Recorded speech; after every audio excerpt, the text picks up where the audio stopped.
Hello दोस्तों, मैं राकेश आपके अपने चैनल सिलेक्शन फेवर में आपका स्वागत करता हूं। दोस्तों, आज हम इंडियन पॉलिटिक्स के एक मोस्ट इम्पोर्टेंट टॉपिक जिसका नाम है भारतीय संसद, इसके बारे में डिस्कस करने जा रहे हैं। तो जैसा कि आपको पता ही होगा दोस्तों कि हाल ही के दिनों में जितने सारे एग्जाम्स हो रहे हैं, चाहे वो ऑनलाइन हो या ऑफलाइन हो, इन सभी एग्जाम्स में भारतीय संसद से क्वेश्चन जो है वो भर भर के आने लगे हैं।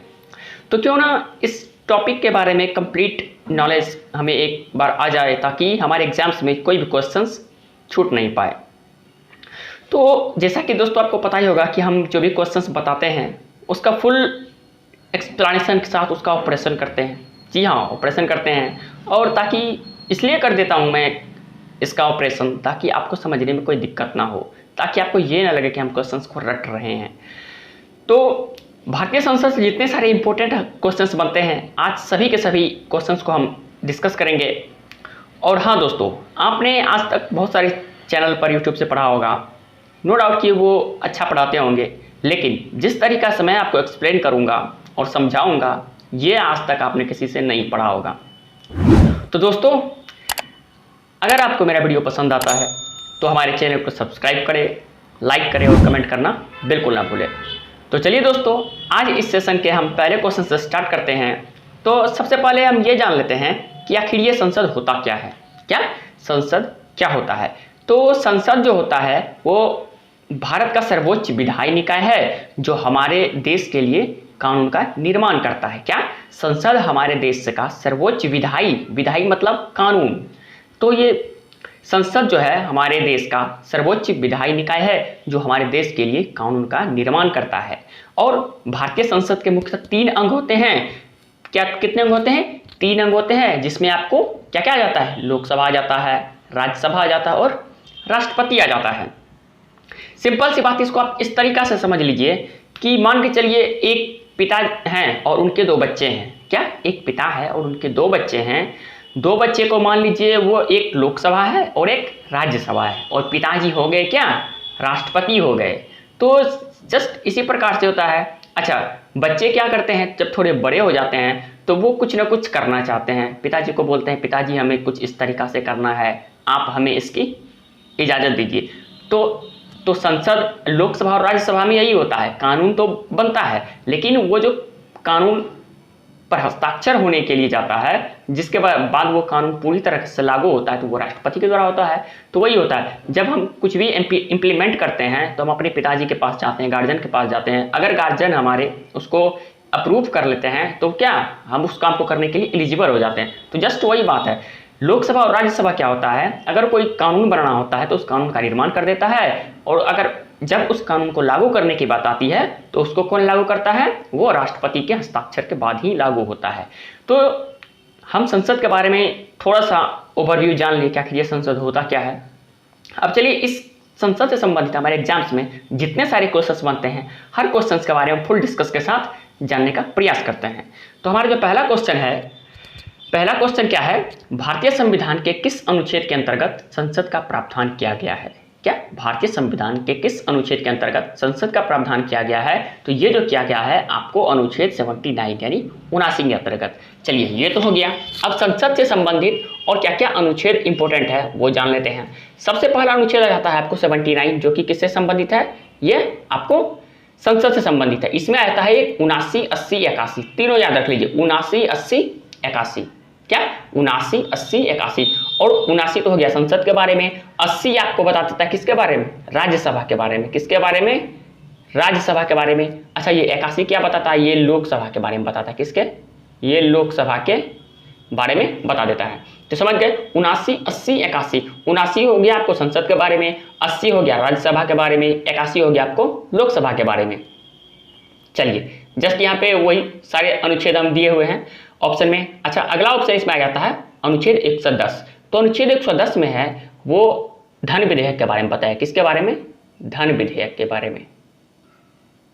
धन विधेयक के बारे में किसमें बताया गया? अनुच्छेद 110 में। अच्छा, इसी के आसपास एक अनुच्छेद और आ जाता है, जो कि अनुच्छेद 112 होता है, और ये जो संबंधित होता है, ये हमारे संविधान में बजट से संबंधित होता है। किससे? बजट से संबंधित होता है। चलिए, अगले क्वेश्चन के बारे में देखते हैं। तो अगला क्वेश्चन है, संसद के किस सदन का अध्यक्ष उसका सदस्य नहीं होता है? तो संसद का जो ये राज्यसभा होता है उसका सदस्य अध्यक्ष उसका सदस्य नहीं होता है। चलिए हो गया। अच्छा, इसमें कुछ ऑप्शंस है, इसके बारे में जान लेते हैं। तो जो लोकसभा है, ये लोकसभा के जस्ट इसके बारे में पढ़े हम, ये हमारे संसद में किस अनुच्छेद के अंतर्गत आता है? तो ये आता है आपको 81। और राज्यसभा किसके अंतर्गत आता है? तो ये आपको आता है कितना? 80 के अंतर्गत। चलिए अगले क्वेश्चन के बारे में देखते हैं कि वे प्रथम लोकसभा अध्यक्ष कौन थे जिनके विरुद्ध लोकसभा में अविश्वास प्रस्ताव लाया गया था? तो वे जो प्रथम लोकसभा अध्यक्ष थे उनका नाम था क्या? जेबी मावलंकर, जिसके विरुद्ध लोकसभा में अविश्वास प्रस्ताव लाया गया था। चलिए ये तो हो गया। अच्छा, अब इससे संबंधित कुछ सारे क्वेश्चंस जान लेते हैं जो कि ऑप्शन में है हमारे। तो ऑप्शन ए में है नरगिस दत्त। तो नरगिस दत्त के बारे में एक क्वेश्चन आ जाता है कि राज्यसभा के लिए नामांकित प्रथम अभिनेत्री कौन थी? तो राज्यसभा के लिए जो नामांकित प्रथम अभिनेत्री थी वो थी नरगिस दत्त। कौन थी? नरगिस दत्त। अच्छा, ये मीरा कुमार के बारे में भी जान लेते हैं। तो मीरा कुमार के बारे में एक क्वेश्चन बन जाता है कि लोकसभा की प्रथम महिला अध्यक्ष कौन थी? तो लोकसभा की जो प्रथम महिला अध्यक्ष थी वो थी मीरा कुमार। अच्छा, ये तो हो गया। अच्छा, ये जो अविश्वास प्रस्ताव होता है ये होता क्या है, थोड़ा इसके बारे में भी जान लेते हैं। तो अविश्वास प्रस्ताव जो होता है ये मुख्य रूप से सरकार को हराने या कमजोर करने की कोशिश होती है। क्या? सरकार को हराने या कमजोर करने की कोशिश होती है, तथा सरकार में बहुमत है या नहीं इसकी जांच करने के लिए विपक्ष के लोग सरकार के खिलाफ अविश्वास प्रस्ताव लाता है। अगर ये अविश्वास प्रस्ताव संसद में पास हो जाता है तो पूरी सरकार को इस्तीफा देना पड़ता है और ये संसद भंग हो जाती है। लेकिन अगर ये अविश्वास प्रस्ताव पास नहीं होता है तो संसद पर कोई फर्क नहीं पड़ता है। अच्छा, ये पास होने के लिए कितने सदस्यों की वहाँ 50%, कितना? 50%। और ये जो 50% है ये सिर्फ और सिर्फ लोकसभा सदस्यों का होना चाहिए, राज्यसभा का नहीं। जब तक 50% लोकसभा का सदस्य इस अविश्वास प्रस्ताव को एग्री नहीं कर लेता है तब तक ये जो है संसद में पास नहीं हो पाएगा। चलिए अगला क्वेश्चन के बारे में देखते हैं। राज्यसभा के सदस्य किसके द्वारा चुने जाते हैं? क्या? राज्यसभा के सदस्य किसके द्वारा चुने जाते हैं? तो ये राज्यों के विधानसभा के द्वारा। किसके द्वारा? राज्यों के विधानसभा के द्वारा। अच्छा, ये तो हो गया। अब थोड़ा राज्यसभा से संबंधित कुछ क्वेश्चंस बनते हैं, उसके बारे में जान लेते हैं। तो सबसे पहले राज्यसभा जो है ये हमारे संविधान के किस अनुच्छेद के अंतर्गत आता है? तो ये आ जाता है आपको अनुच्छेद 80 के अंतर्गत। और राज्यसभा को इस संसद का ऊपरी सदन कहा जाता है। क्या? संसद का ऊपरी सदन कहा जाता है। ऊपरी सदन कहा जाता है, जो कि एक अस्थाई सदन होता है। क्या?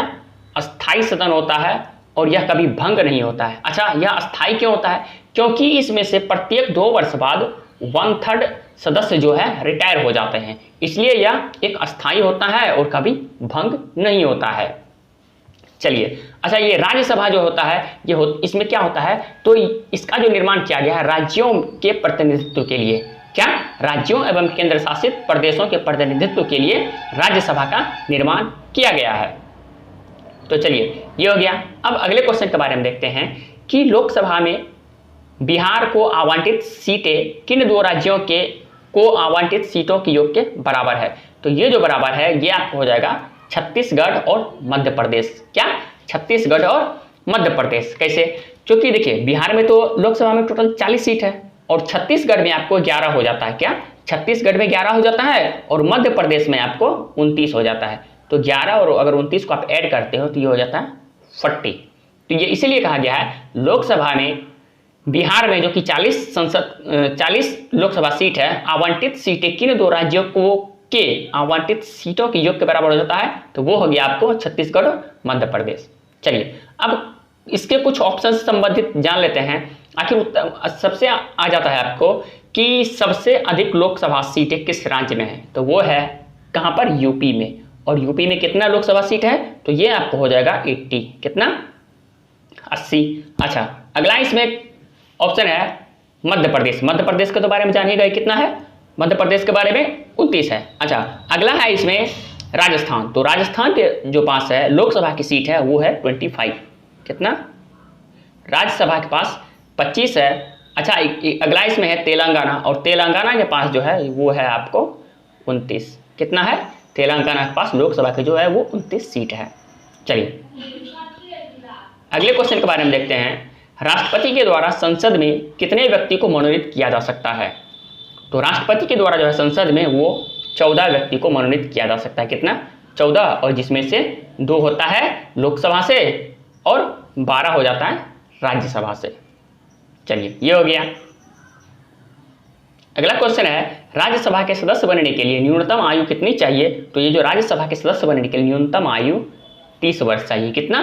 30 वर्ष। चलिए इसके ऑप्शन से कुछ जान लेते हैं। अब ये जो 25 वर्ष है, ऑप्शन ए में 25 वर्ष जो है ये लोकसभा सदस्यता ग्रहण करने के लिए न्यूनतम आयु है। 25 वर्ष ये हो गया। ऑप्शन बी में 30 वर्ष जो कि राज्यसभा से है। अच्छा अगला ऑप्शन इसमें सी है जो कि 35 वर्ष है। तो 35 वर्ष राष्ट्रपति और उपराष्ट्रपति बनने के लिए क्राइटेरिया होता है, कम से कम 35 वर्ष रहना चाहिए राष्ट्रपति या उपराष्ट्रपति बनने के लिए। अच्छा अगला ऑप्शन इसमें 21 वर्ष है। 21 वर्ष किससे संबंधित है? ये राज्य में अगर कोई ग्राम पंचायत में चुनाव होता है तो ग्राम पंचायत का सदस्य बनने के लिए कम से कम 21 वर्ष आयु चाहिए। चलिए अगले क्वेश्चन के बारे में देखते हैं कि लोकसभा के गणपूर्ति सदन के सदस्य संख्या का कितना होता है? तो लोकसभा के गणपूर्ति जो है सदस्य संख्या का कितना होता है? तो वो 1/10 होता है। कितना? ऑप्शन सी 1/10 होता है। इसका मतलब क्या हुआ? देखिए अगर लोकसभा हो या राज्यसभा हो या विधानसभा हो या विधानमंडल कोई भी सदस्य हो, उसमें गणपूर्ति जो है 1/10 ही होता है। इसको याद कर लेना है। गणपूर्ति आ गए तो मतलब 1/10। इसका मतलब क्या हुआ? लोकसभा में जब तक अगर मान के चलिए 100 सदस्य है लोकसभा में, कितना? 100 सदस्य है, जब तक उसमें 10 सदस्य नहीं जाएंगे, क्योंकि 100 का 1/10 कितना होता है? 10। 100 का कितना होता है? 1/10 कितना हो गया आपको? 10। इसका मतलब हुआ यदि लोकसभा में 100 सदस्य में से कम अगर 10 सदस्य नहीं जाएगी तो लोकसभा की कार्यवाही नहीं हो पाएगी। अगर 9 चले गया तो लोकसभा की कार्यवाही नहीं होगी, वो स्थगित हो जाएगा। इसका कहने का मतलब ये हुआ।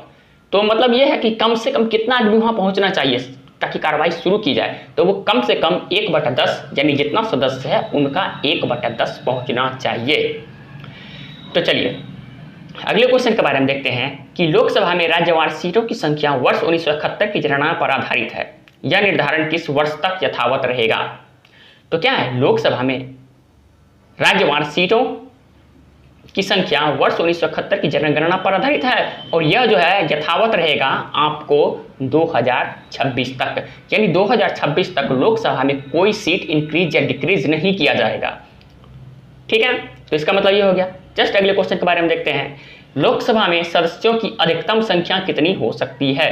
तो ये लोकसभा है उसमें सदस्यों की अधिकतम संख्या आपको हो जाएगा 552। कितना?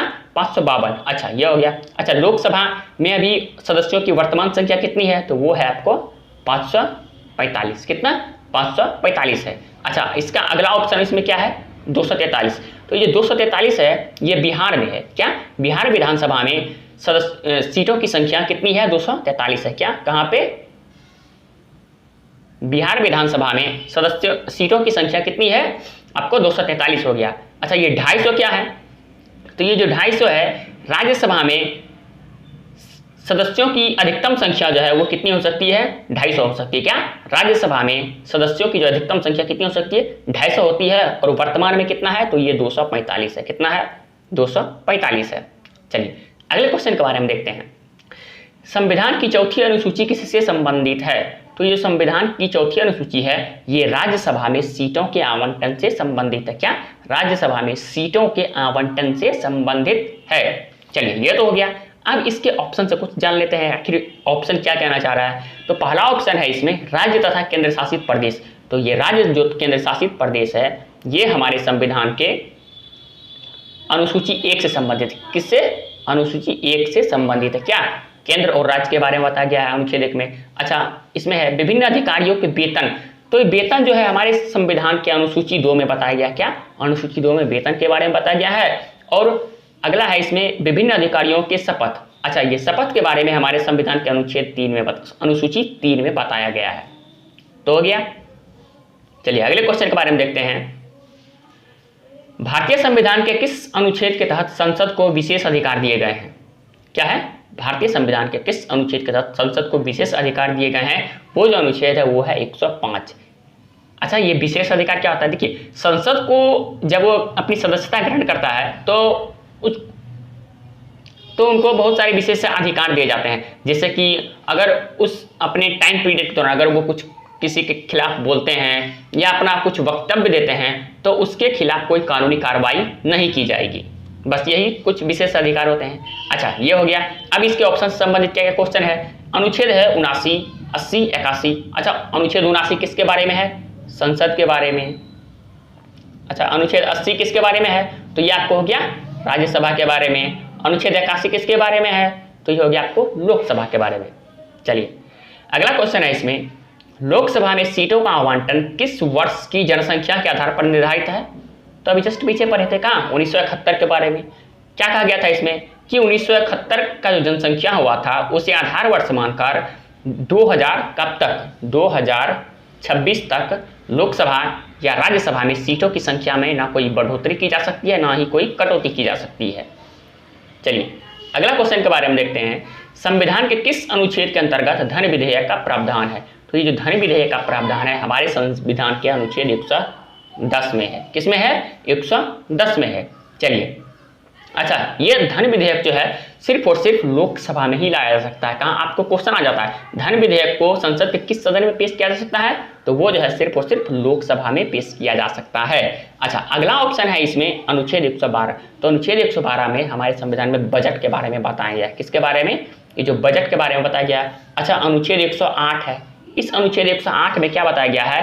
राष्ट्रपति जो है अगर संसद के लोकसभा या राज्यसभा में किसी कानून को लेकर मनमुटाव हो जाता है या एग्री नहीं हो पाते हैं दोनों सदन के सदस्य, तो उस कंडीशन में राष्ट्रपति जो है संयुक्त अधिवेशन बुलाता है। क्या?